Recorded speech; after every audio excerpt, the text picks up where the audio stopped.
righteousness is at home. And it isn't, not even close. Righteousness, not a checklist, but a faith that trusts in the newness that God is bringing to completion.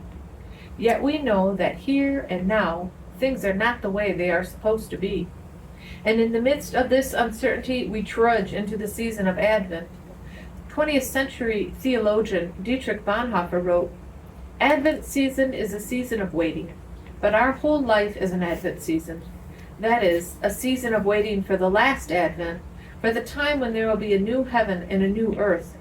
He penned these words in a letter to his parents while he sat in prison, jailed for his resistance efforts against Hitler's regime. After receiving his doctorate in Berlin, Bonhoeffer attended African American churches in the United States, where he began to consider the proper Christian response to injustice, a curiosity that came to bear when confronted with the new Nazi regime in his home country of Germany. He was a brave and open opponent of Hitler's plans for racial persecution and euthanasia of the helpless. When the Nazis took over the German Protestant churches, Bonhoeffer and others formed the underground Confessing Church to train pastors and conduct services free from fascist ideology. In the midst of this turmoil, he wrote The Cost of Discipleship, where he contrasts cheap grace, grace without discipleship, grace without the cross, grace without Jesus Christ living and incarnate, with a costly grace that requires contrition and submission to Jesus. Bonhoeffer was in the United States when the Second World War broke out in 1939. His friends urged him to stay in safety, but he said, "I must live through this difficult period in our national history with the people of Germany. I will have no right to participate in the reconstruction of Christian life in Germany after the war if I do not share the trials of this time with my people." Back in Germany, Bonhoeffer was recruited by the Abwehr, the military intelligence bureau, which contained cells of anti-Nazis. There he helped in the escape of Jews and served as a contact between the German resistance movement and the Western Allies. In 1943 he was arrested and imprisoned, first in a military prison, then a Gestapo cell, and then in the Flossenburg concentration camp.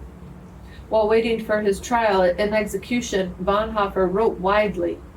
These letters and papers were smuggled out of prison, and from them comes these reflections on the meaning of Advent. Celebrating Advent means being able to wait. Waiting is an art that our impatient age has forgotten. It wants to break open the ripe fruit when it has hardly finished planting the shoot. For the greatest, most profound, tenderest things in this world, we must wait.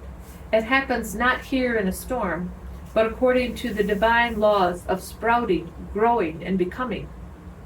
Just when everything is bearing down on us to such an extent that we can scarcely withstand it, the Christian message comes to tell us that all our ideas are wrong, and that what we take to be evil and dark is really good and light because it comes from God. Our eyes are at fault, that is all. God is in the manger, wealth in poverty, light in darkness, succor in abandonment. No evil can befall us, whatever men may do to us. They cannot but serve the God who has secretly revealed his love and rules the world and our lives. His letter to his parents continues, "We can and should also celebrate Christmas, despite the ruins around us. I think of you as you now sit together with the children, and with all of the Advent decorations, as in earlier years you did with us. We must do all this, even more intensively, because we do not know how much longer we have." Bonhoeffer and fellow resistors were executed in April 1945, just weeks before the end of the war. Advent isn't just a season in the Christian calendar. Advent is a state of being. So over the next 4 weeks, we are going to explore what it means to live in hopeful anticipation during a season of suffering and fear and uncertainty. When we just don't quite know when it's going to be okay, Advent reminds us of the discipline of hope.